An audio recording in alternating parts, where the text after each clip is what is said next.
किस्त नंबर 12। इतना बोलकर मैं बाजी को अपने कमरे में ले जाकर शीशे के सामने खड़ा कर दिया। बाजी जो आज सज संवर कर मुझसे मिलने छत पर आई थी, वो अपने इस रूप को शीशे में देखकर शर्माने लगी। मैं तुम अपने आप को शीशे में देखो और बताओ कि तुझ में क्या कमी है दिख रही है। मुझे तो कोई कमी नहीं दिख रही है, एकदम कड़क लग रही हो।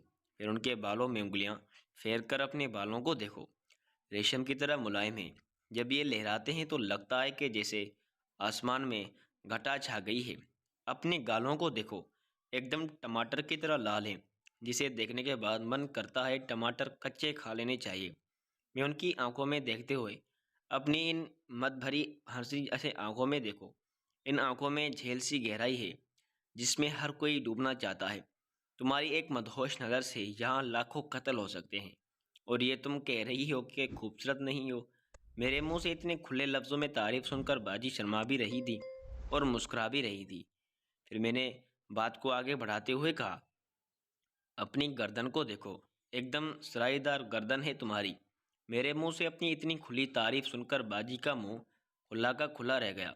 उनका चेहरा शर्म से लाल हो गया था। एक लड़की को अपनी तारीफ सुनना बहुत अच्छा लगता है। वो बिना कुछ बोले अपनी तारीफ चुपचाप सुन रही थी। मैं अब सोचो तुम क्या चीज़ हो। अगर तुम ऐसे रोड पर निकल जाओ तो लोग तुम्हें वहीं। मेरे इतना कहते ही बाजी ने गर्दन मेरी तरफ घुमाकर देखा। मैंने उनके चेहरे पर गुस्सा साफ महसूस किया। जब तक मैं कुछ समझ पाता कि झांटनेदार थप्पड़ मेरे गालों पर पड़ा। थप्पड़ इतना जोरदार था कि इसकी गूंज पूरे कमरे में फैल गई।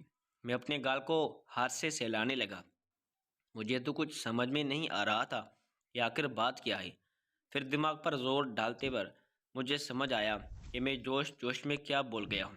जब मैंने बाजी की तरफ देखा तो उनकी आंखों में आंसू थे। वो मुझसे रोते हुए बोली, मुनवर बाजी, कमीने कुत्ते, तुझे शर्म नहीं आती? तू मेरे बारे में इतना घटिया सोच रखता है। छठी, मैं तुझे पहले गलत समझती थी, लेकिन बाद में पता चला कि मेरा भाई दुनिया का सबसे अच्छा भाई है। लेकिन मैं गलत थी। तू तो अपने ढरक में इतना अंधा हो गया है कि अपनी बहन को थू है तुझ पर। मैं सॉरी बाजी, वो अनजाने में ही मेरे मुंह से पता नहीं कैसे ये सब निकल गया।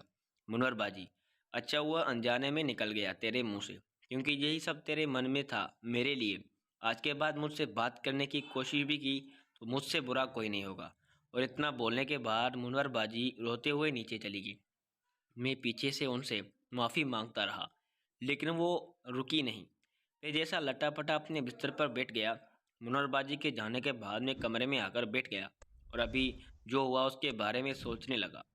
सब कुछ अच्छा ही जा रहा था, तो बाजी ने ऐसे रिएक्शन क्यों किया? कहीं बाजी को मेरी बातें बुरी तो नहीं लगी? अब ये तो पता नहीं कि क्या हुआ बाजी को, लेकिन अगर मैं जोश में इतना सब नहीं बोलता तो जिस तरह से बाजी साथ दे रही थी, इस हिसाब से वो ज़्यादा से ज़्यादा एक हफ्ते के अंदर मुझसे सेट हो जाती। लोग तो अपने पैर पर कुल्हाड़ी मारते हैं, लेकिन मैंने तो अपनी गर्दन पर कुल्हाड़ी मार ली थी। फिर मैंने सोचा कि हो सकता है उनका ज़मीर जाग गया हो, उनको ये एहसास हो गया हो कि वो गलत कर रही है, अपने शहर को देख रही है, और अब से बड़ी बात अपने भाई के साथ ये सब कर रही है। मेरा तो इस वक्त दिमाग ही काम नहीं कर रहा था, तो मैंने इस बात को दिमाग से निकालने की सोची। तभी मेरे मोबाइल की मैसेज टून बजी। मैंने देखा कि नीलम वाली आईडी पर नूरी बाजी का मैसेज है। मैं उनसे बात तो नहीं करना चाहता था, लेकिन मैंने सोचा एक की तो मेरी जल्दबाजी की वजह से मेरे हाथ से गई, लेकिन उसको क्यों जाने दूं। तो मैंने नूरी को रिप्लाई किया, नीलम, हेलो नूरी बाजी, कैसी हो आप? नीलम, ठीक हूँ, आप कैसे हो? नूरी बाजी, मैं भी ठीक हूँ, और बताओ क्या हो रहा है? नीलम, कुछ नहीं, बस अभी भाई के साथ थी, अभी फुर्सत मिली तो बैठी हुई थी। और आप क्या कर रही हैं? नूरी बाजी, कुछ नहीं, बस अभी मंगेतर से बात हो रही थी, फुर्सत मिली तो सोचा तुमसे बात कर लूं। नीलम, वाह, क्या बात हो रही थी दोनों फ्यूचर्स कपल के बीच?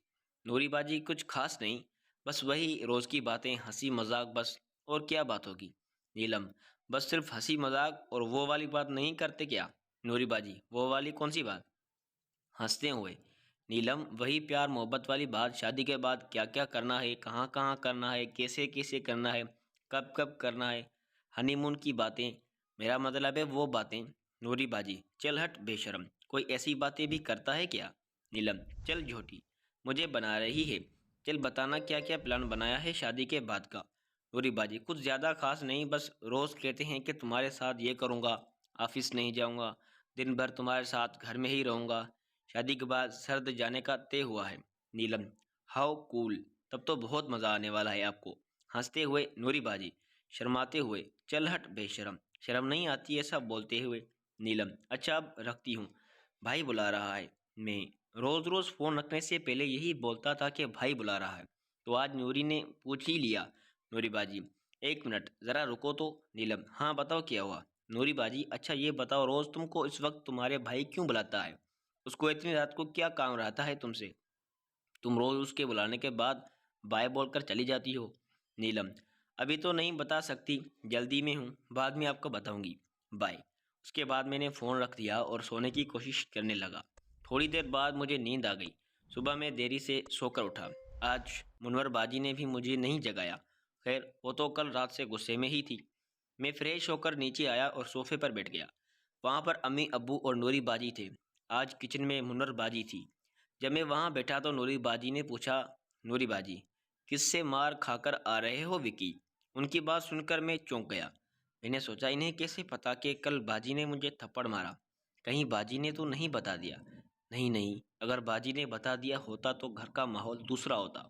जब मैंने कोई जवाब नहीं दिया तो नूरी ने फिर पूछा, नूरी बाजी, तुमने जवाब नहीं दिया विकी? इतनी सुबह सुबह किससे मार खाकर आ रहे हैं? मैं, मतलब मुझे कौन मारेगा? और आपको कैसे पता कि मैंने मार खाई है? नूरी बाजी, अपना गाल देख, एकदम लाल पड़ा हुआ है, जैसे किसी ने बहुत जोर से थप्पड़ मारा हो। मैंने शीशे से जब अपना चेहरा देखा तो एक तरफ एकदम लाल हो गया था। तो मैंने धीरे से बड़बड़ास में एक जंगली बिल्ली ने बहुत जोर का मारा है। नूरी बाजी, क्या हड़बड़ा रहा है? सुनाई नहीं पड़ रहा था।